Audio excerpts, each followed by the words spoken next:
The next thing that we're going to work on is the navigation. I want to create a CSS rule for the navigation. And I'm also going to introduce another feature of CSS3 that kind of handles, if you have too much content for your screen, one of the methods of being able to handle it to help prevent scroll bars is an overflow. So we're going to look at those two things in this tutorial. So let's get back to our code. So you can see that we have right now the style sheet is up, and I'm just going to click over here on the source code. So this is our HTML source code. And if we go through here, you'll notice that we have a navigation, ID, demo top nav. So this means that I could have like a sidebar navigation or a navigation within the footer, and I can identify different navigation styles for different parts of the page just by using this ID. So that's the ID I'm going to focus on. And again, what we're going to do is going to create a new rule for that. So I'm going to come over to my CSS panel, make a new rule. And in the dialog box, what I'm going to choose is an ID. And the ID that I have is demo top nav. And this is automatically put in there because that's what I had selected from the HTML page. So if I didn't have demo top nav, then I would have to type that in. So the less typing you do, the less chance there's going to be of you making a mistake. So I'm going to click the OK button. And so from here, we can start to establish some of the things we want for this navigation. And here's the neat thing, and I'm just going to move this out of the way. If you notice in the background, there's my navigation at the top nav that we're working on. And right after that, we get down to this thing that says web applications. And there's a little dotted line indicating that this is a different div tag. So keep an eye on that space underneath, because what I'm going to do is I'm going to go over here to the border. And with the border, I'm going to turn off same style. And just for the bottom, I'm going to say I want a solid line.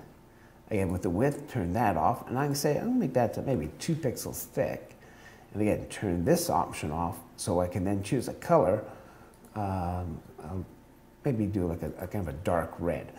So you can see that I've now defined style for the bottom. And it's not around the whole navigation, it's just down at the bottom. We could also establish, if we want here, a little bit of a margin.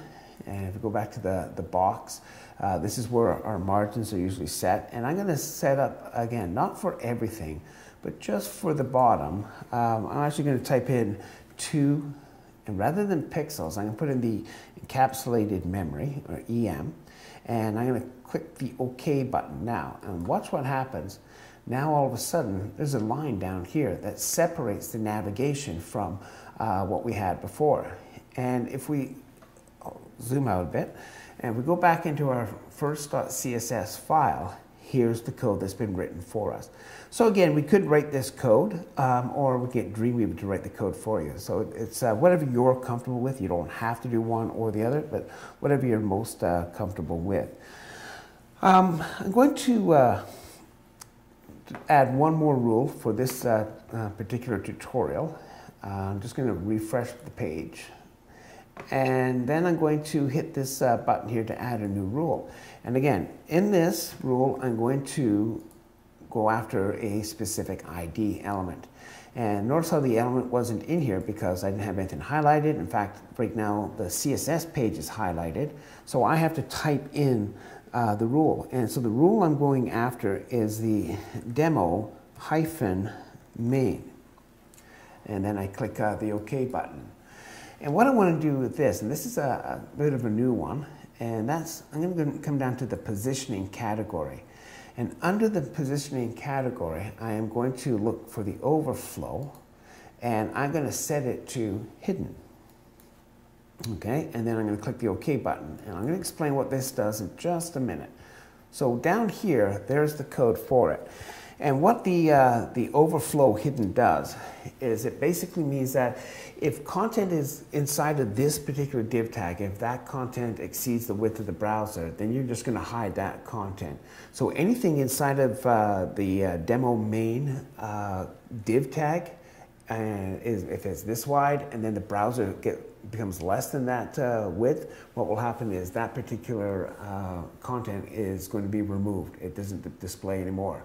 Kind of a neat little feature, and we're actually going to do that a little later on in these tutorials as we look at how we handle the aside little container. Anyway, so I'm going to save this, and if we were to preview this in the browser, you'll notice that there's going to be a slight little change in some of the content that we've added in here. So with the top navigation and so forth.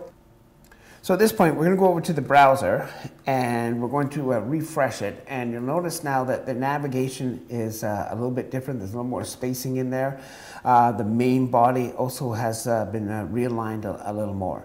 So when we come back in the next tutorial, what we're going to do is we're going to start to look at altering some of the other tags that we have within the body so it lines up a little bit differently, and then we should have one more tutorial after that to wrap everything up.